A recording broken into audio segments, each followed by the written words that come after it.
عربی لہجے میں قرآن پڑھنا سیکھیں۔ السلام علیکم ورحمۃ اللہ وبرکاتہ۔ سامعین و ناظرین، آج ہم آپ کو آسان انداز میں عربی لہجے میں قرآن پڑھنا سکھائیں گے انشاءاللہ العزیز۔ آج کا جو ہمارا سبق ہے سورۃ النساء آیت نمبر 12 کا پہلا حصہ، آیت نمبر 12 پارٹ 1۔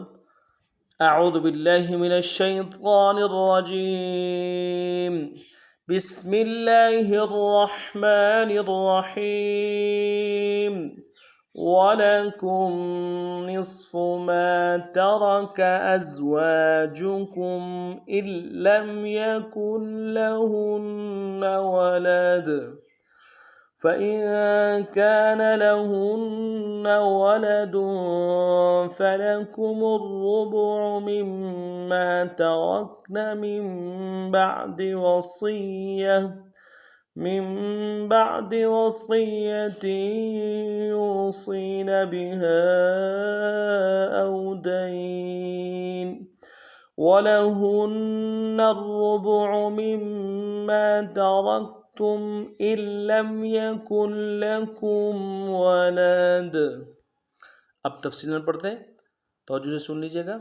وَلَكُمْ، لکم میں کاف کو میم ساکن کے سامنے لانا ہے، میم ساکن میں غنہ کریں گے۔ وَلَكُمْ نِصْفُ، نون کو صاد کے سامنے لانا ہے، صاد کو موٹا ادا کریں گے۔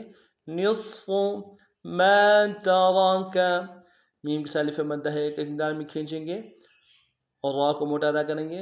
مَا تَرَكَ أَزْوَاجُكُمْ، حمزہ کو زا کے سامنے لانا ہے، زا یہ سیٹی والا حرف ہے، سیٹی ہوگی۔ واؤ کے ساتھ الف مدہ ایک اقدار میں کھینچیں گے، کاف کو میم ساکن کے سامنے لانا ہے، یہاں پہ اظہار ہوگا۔ ازواجکم ان لم، حمزہ کو لام کے سامنے لانا ہے، نون کے ساتھ نہیں ملائیں گے، لام کے اوپر تشدید زور دیں گے اور لام کو میم ساکن کے سامنے لانا ہے، غنہ کریں گے۔ ان لم یکن لہن، یکن میں کاف کو آگے لام کے سامنے لانا ہے، نون کے ساتھ نہیں ملانا ہے، لام کے اوپر تشدید زور دیں گے، ہا کو نون کے سامنے لانا ہے، نون کے اوپر تشدید زور دیں گے۔ لہن ان لم یکن لہن ولد، دال کے اوپر تنوین ہے ولد کے، غنہ کریں گے۔ ولد، وقف میں قلقلہ کریں گے، دال کو ساکن کریں گے۔ ولد۔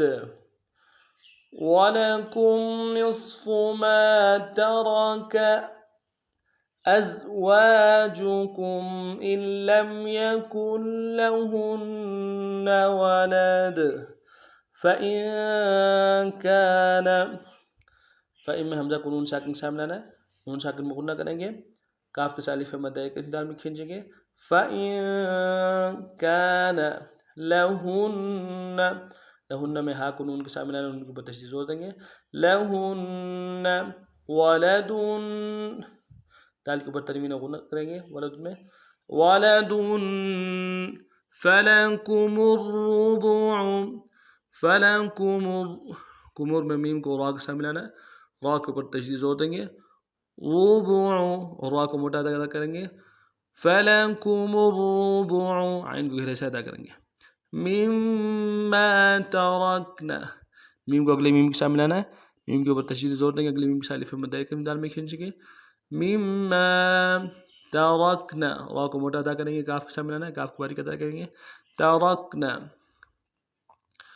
فَإِن كَانَ لَهُنَّ وَلَدٌ فَلَكُمُ الرُّبُعُ مِمَّا تَرَكْنَ من بعد، میم کو اگلے میم کے سامنے لانا ہے، نون کے بعد جو چھوٹا سا میم ہے اس کے سامنے لائیں گے اور غنہ کریں گے۔ میم، با کو عین کے سامنے لانا ہے، عین کو گہرے سے ادا کریں گے۔ بعد وصیتی، وصیہ میں صاد کو موٹا ادا کرتے ہوئے یا کے سامنے لانا ہے، یا کے اوپر تشدید زور دیں گے اور تا کے تنوین کو آگے یا کے سامنے لانا ہے، تشدید زور دیں گے۔ وصیتی یوصین، یا کو واو کے سامنے لانا ہے، واو مدہ ایک اقدار میں کھینچیں گے۔ صاد کو یا کے سامنے لانا ہے، یا مدہ ہے، اس کو بھی ایک اقدار میں کھینچیں گے، صاد کو موٹا ادا کریں گے۔ یوصین بہا، با کو نون سے ادا کریں گے، ہا کے ساتھ الف مدہ ہے، مدہ کے اوپر چھوٹا سا مد ہے، دو الف اقدار میں کھینچیں گے۔ بہا او دین، حمزہ کو واو کے سامنے لانا، واو لین بغیر کھینچے پڑیں گے۔ دال کو یا کے سامنے لانا، یا ہی نہیں، اس کو بغیر کھینچے پڑیں گے، نون کے نیچے تنوین غنہ کریں گے. او دین من بعد وصیت یوصین بها او دین ولہن الربع. ولہن ہا کو نون کے سامنے لانا، نون کے اوپر تشدید زور دیں گے، اور نون کو آگے را کے سامنے لانا، را کے اوپر تشدید زور دیں گے، دونوں را کو موٹا ادا کریں گے اور عین کو گہرائی سے ادا کریں گے. وَلَهُنَّ الرُّبُعُ مِمَّا تَرَكْتُمْ. میم کو اگلے میم کے سامنے لانا ہے، تشدید زور دیں گے، اگلے میم کے ساتھ مدے کے اندر میں کھینچیں گے. مِمَّا تَرَكْتُمْ، را کو موٹا ادا کرتے ہو، کاف کے سامنے لانا، کاف کو باریک ادا کریں گے، اور تا کو میم سا کے سامنے لانا، یہاں پہ اظہار ہوگا. تَرَكْتُمْ إِن لَمْ يَكُنْ، ان میں حمزہ کو لام کے سامنے لانا، نون کے سامنے میں آئیں گے، لام کو آگے میم کے سامنے لانا، میم سا کو نہیں ہوگا. لم ان لم یکن، یکن میں کاف کو آگے لام کے سامنے لانا، لام کے اوپر تشدید زور دیں گے. یکن لکم، کاف کو میم سا کے سامنے لانا، غنہ کریں گے. ولدن، دال کے اوپر تنوین غنہ کریں گے.